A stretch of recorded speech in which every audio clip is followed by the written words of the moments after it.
Governor ప్రసంగం పూర్తిగా అసత్యాలు, అభూత కల్పనలు, తప్పుల తడక అని చెప్పడానికి నేను బాధపడతా ఉన్నా. ఇట్లాంటి గవర్నర్ ప్రసంగం వినడానికి ఒక సభ్యుడిగా సిగ్గుపడతా ఉన్నా అధ్యక్ష.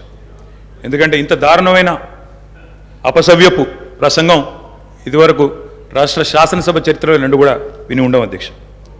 ఒక్క మాటలో చెప్పాలంటే అధ్యక్ష, 1000 ఎలుకలు తిన్న పిల్లి కదా తీర్థయాత్రలకు బయలుదేరినట్టు చేయాల్సిన దారుణం అంతా చేసి, ఘాతకాలని చేసి, చాలా అద్భుతమైన ఉపన్యాసం కేవలం 10 సంవత్సరాలు ప్రభుత్వం నడిపిన వాళ్ళ మీద నెపాన్ని నెట్టే ప్రయత్నం ఏదైతే కాంగ్రెస్ ప్రభుత్వం చేసిందో అధ్యక్ష, దీన్ని నేను పూర్తి స్థాయిలో తూర్పారబడుతున్నాను, తప్పుపడతా ఉన్నాను అధ్యక్ష. అధ్యక్ష, ఈ దారుణమైన గవర్నర్ గారి ప్రసంగం చూసిన తర్వాత, గవర్నర్ గారి దారుణమైన ప్రసంగం చూసిన తర్వాత కాంగ్రెస్ పరిపాలనలో రాష్ట్ర భవిష్యత్తు రాబోయే 5 ఏళ్ళు ఎట్లా ఉండబోతుందో చాలా స్పష్టంగా నిన్న పూర్తి స్థాయిలో మాకు అర్థమైంది అధ్యక్ష, రాష్ట్ర ప్రజలకు కూడా అర్థమైందని నేను అనుకుంటా ఉన్నా అధ్యక్ష. అయినప్పటికీ వాస్తవాలు, ప్రధాన ప్రతిపక్షంగా వాస్తవాలు ప్రజల ముందు పెట్టాల్సిన బాధ్యత మా ముందు ఉంది అధ్యక్ష. కాబట్టి తప్పకుండా అవన్నీ కూడా చెప్తాను అధ్యక్ష. అధ్యక్ష, మా జగిత్యాలకు సంబంధించిన కవి గారు అలిశెట్టి ప్రభాకర్ గారు ఒక మాట అన్నారు అధ్యక్ష.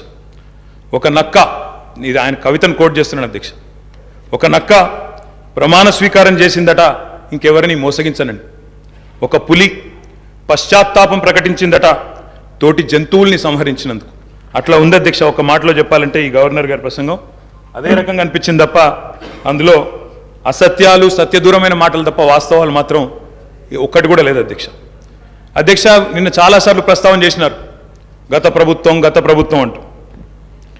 అక్కడున్నా, అక్కడ ఉన్నా, ఇక్కడ ఉన్నా, ఎక్కడ ఉన్నా అధ్యక్ష మేము ప్రజాపక్షమే.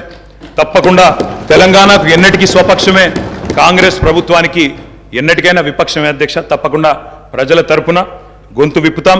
అందుకే గతంలోని వారి పరిపాలన ఎట్లా ఉందో ఒక్కసారి తప్పకుండా అద్దం చూపెట్టవలసిన బాధ్యత ప్రధాన ప్రతిపక్షంగా మా మీదనే ఉంది అధ్యక్ష. అధ్యక్ష, ఎట్లుండే అధ్యక్ష 2014 ముందు తెలంగాణ ఘనత వహించిన వీరి ప్రభుత్వంలో ఎట్లుండే అధ్యక్ష? పడావుబడ్డ భూములు, పాడుబడ్డ ఇండ్లు, ఆకలి కేకలు, ఆత్మహత్యలు. అధ్యక్ష మైక్ ఇవ్వండి అధ్యక్ష, మైక్ ఇవ్వండి అధ్యక్ష, మైక్ ఇవ్వండి. పడావుబడ్డ భూములు అధ్యక్ష, అందుకే కదా తెలంగాణ తెచ్చుకున్నది. తెలంగాణ ఉమ్మడి రాష్ట్రంలో నిర్లక్ష్యమైందనే కదా అధ్యక్ష, ఉమ్మడి రాష్ట్రంలో నిర్లక్ష్యమైంది, మన పట్ల వివక్ష ఉందనే తెలంగాణ తెచ్చుకున్నాం. తెలంగాణ వచ్చిన తర్వాత జరిగిన ప్రభుత్వ కార్యక్రమాల గురించి మాట్లాడుకుందాం. గతం గురించి, గత ఉమ్మడి రాష్ట్రంలో జరిగిన అన్యాయం జరిగిందనే కదా మేము కొట్లాడింది.